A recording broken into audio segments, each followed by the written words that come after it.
Alright, this is part 3 of our lesson on Introduction to Polynomials.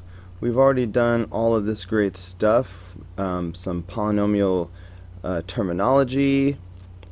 That was at video 1. In part 2, we did binomial expansion using Pascal's triangle. And now in the third and final part of our Introduction to Polynomials, we're going to do some functions, some operations with polynomial functions. So we're going to add, subtract, and multiply some polynomial functions and evaluate.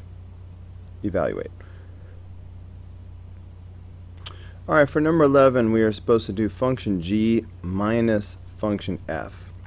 Alright, so here's function g, which is 3x squared plus 4x minus 10. Okay, I'm just going to write that down. So I've got 3x squared plus 4x minus 10. So this is function g. And now I'm just going to move it over there. Okay, so there's function g. Now I'm supposed to take that and do minus function f. Alright, function f is 2x squared plus 5x minus 8. So here I have function g minus function f. Notice how I automatically put both expressions in parentheses.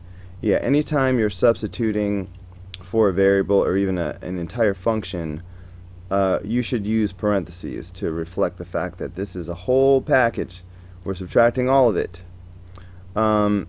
So hopefully that will remind you that we need to distribute this negative 1 that's invisibly sitting here. So we need to distribute and multiply all that stuff by negative 1.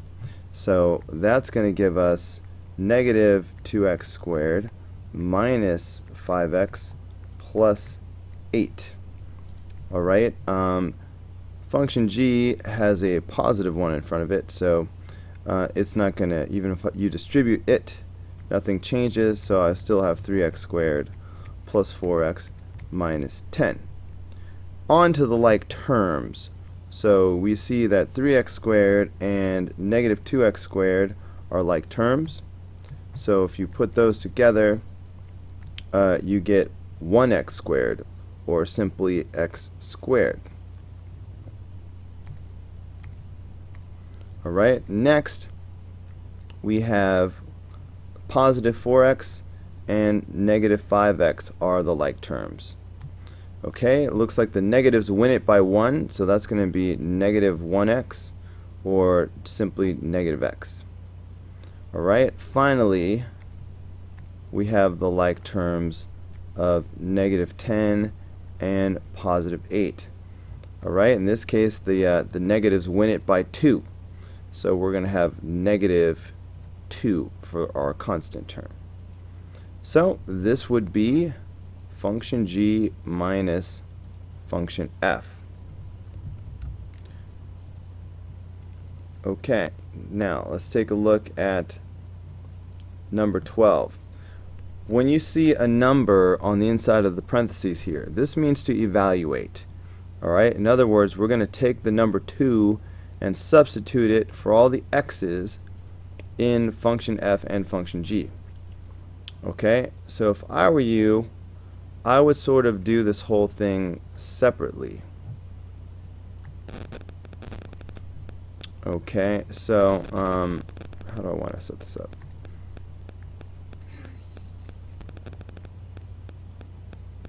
Okay, so I'm going to evaluate function f on the left and function g on the right. So remember, function f is this red guy here. So let me see if I can cut and paste it. Okay, so this is function f. Okay, and then function g was this blue guy.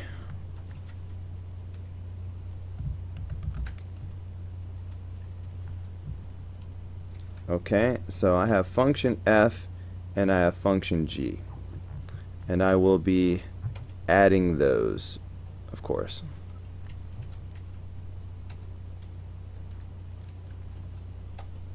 Okay, but we're supposed to evaluate, so we're doing f at 2 and g at 2. So I'm going to take 2 and I'm going to substitute it for each of these variables. And I'm going to take this 2 and I'm going to substitute for each of these variables. Okay, so f at 2. So f at 2 is going to be, so 2 times 2 squared plus 5 times 2 minus 8. Alright, and then over here, I've got 3 times 2 squared plus 4 times 2 minus 10. Okay, and you're welcome to evaluate this piece by piece. Square the 2, multiply that, but you are allowed to use your TI-30XS multiview on this. So you're also welcome to do this. 2 times 2 squared plus 5 times 2 minus 8. Okay, that's 10. Okay, so f at 2 is 10. And now we're going to find g at 2. Let's see, can I move this over? Yeah. Alright, so g at 2, so we've got 3 times 2 squared plus 4, yeah, why not? 4 times 2 minus 10. Okay. Oh, that's also 10. How interesting. Okay, so g at 10, g at 2 is also 10. So obviously, if we do the sum of those things,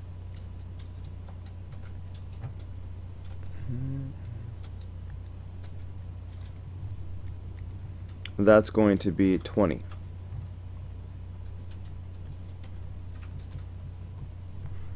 Alright, so that should be f at 2 plus g at 2. Alright, just evaluate them separately. Alright, do f at 2 by substituting, do g at 2 by substituting, and then add them together just like it says. That's how you do that. Alright, where is number 13? Bring number 13 to me now. Okay, so for number 13 we're supposed to do function h times function g. So let's see what that's all about. Alright, function h is 4x squared. Alright, so function h is 4x squared. And we're supposed to do that times function g. Function g is x squared plus 5x.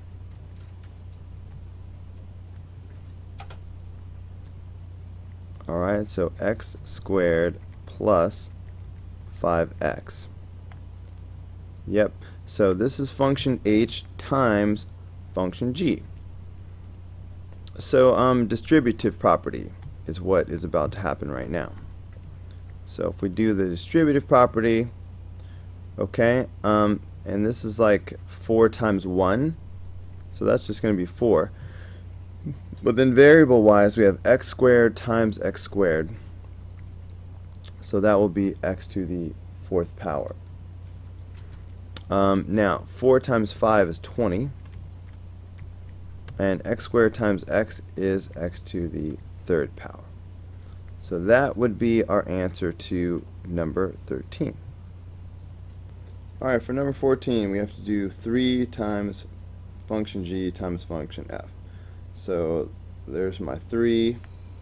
Function g is the x squared plus 5x, and then function f, there's function f right there.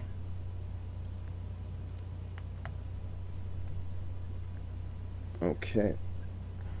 So function f is our 2x squared plus 3x minus 5. So this is what we need to simplify. So I would prefer to go ahead and do the distributive property with the 3 first. So that's going to give me 3x squared plus 15x. Alright, and then we still have the 2x squared plus 3x minus 5. Alright, now we have a binomial times a trinomial. It's time to do a double distributive property. I'm just going to move this down a little bit so I can draw my arrows and such.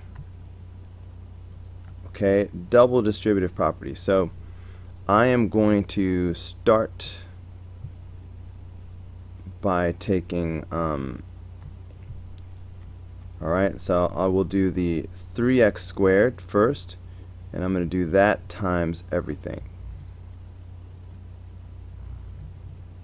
Okay, so if I do that, 3x squared times 2x squared, well, 3 times 2 is 6. X squared times x squared is x to the 4th power.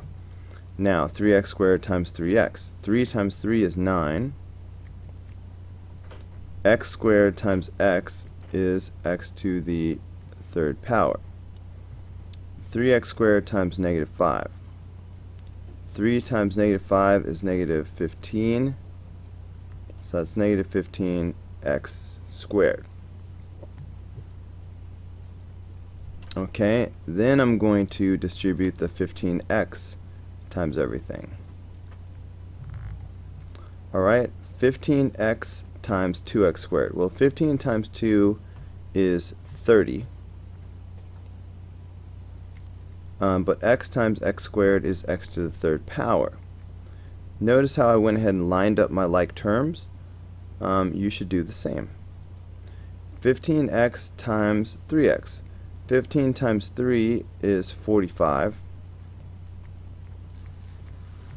And x times x is x squared. And finally, 15x times negative 5. Well, 15 times 5, well, 15 times negative 5. That is negative 75. And then we have the x. Okay, so if we combine these like terms, I am going to have 6x to the 4th power plus 39x to the 3rd power plus 30x squared minus 75x.